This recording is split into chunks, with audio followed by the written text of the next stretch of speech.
Deuxième partie. Je suis désolée. Mon portable était plein au niveau des vidéos, donc ça a saturé, ça a coupé ma vidéo. Ce que j'ai vu, c'est que la lumière est revenue, donc ça c'est cool.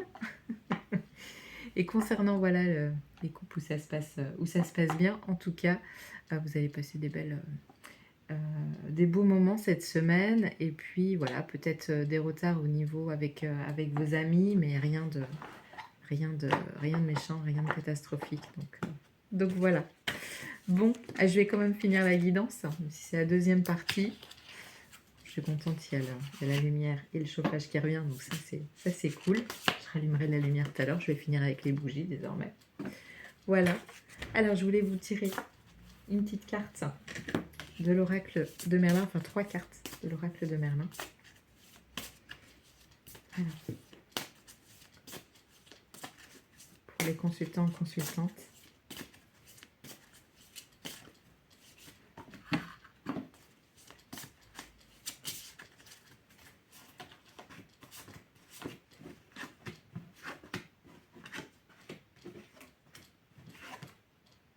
Ouais.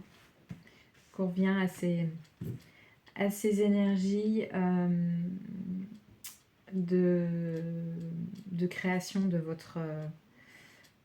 votre vie, quoi. Vous laissez plus personne créer votre vie à votre place, c'est vous qui choisissez, malgré les obstacles ou les petites embûches, vous choisissez.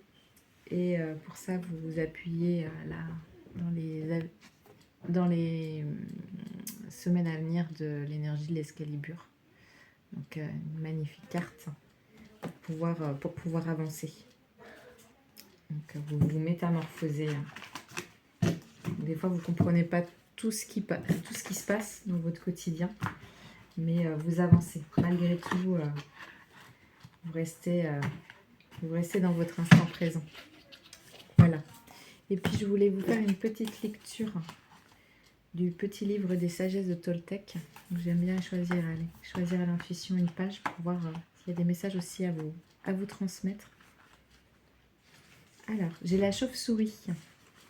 Signifie pour celui dont elle est l'animal totem une grande maîtrise possible de son mental, de la connaissance du pouvoir des sons pour passer dans d'autres dimensions de sensibilité énergétique. La position tête à l'envers évoque le fait d'aller puiser dans la terre ses inspirations avant de découvrir le monde par la connaissance du déplacement dans l'air.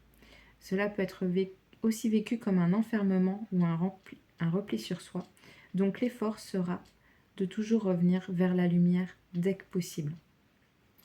Voilà, pour l'animal totem, pour ceux qui ont l'animal totem au niveau de la chauve-souris.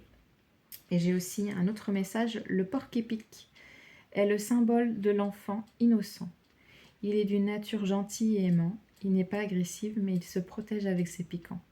Il enseigne la bonne volonté désintéressée et l'apprentissage de la confiance. C'est aussi le besoin d'essayer d'arranger les choses. Mais il faut toutefois accepter que des événements désagréables se déroulent librement afin de comprendre de quelle manière ils se terminent. Connaître les actes et leurs conséquences nous rend responsables de ce que l'on entreprend. Donc voilà. Donc pour ceux qui ressentent que ça peut être leur animal, qu'il y a un message à recevoir par rapport à ces deux pages, vous prenez uniquement ce qui résonne en vous. Voilà, c'est tout pour moi aujourd'hui. Je vous souhaite de belles fêtes de fin d'année. On se retrouve au mois de janvier, en tout cas pour les guidances.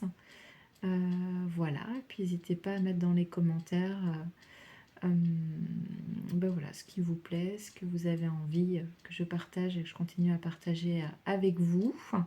Et puis si voilà, vous avez envie que je transmette d'autres choses en Feng Shui ou en géobiologie ou d'autres conseils à venir. Voilà, en tout cas à très bientôt. Je vous souhaite une belle semaine. Ciao.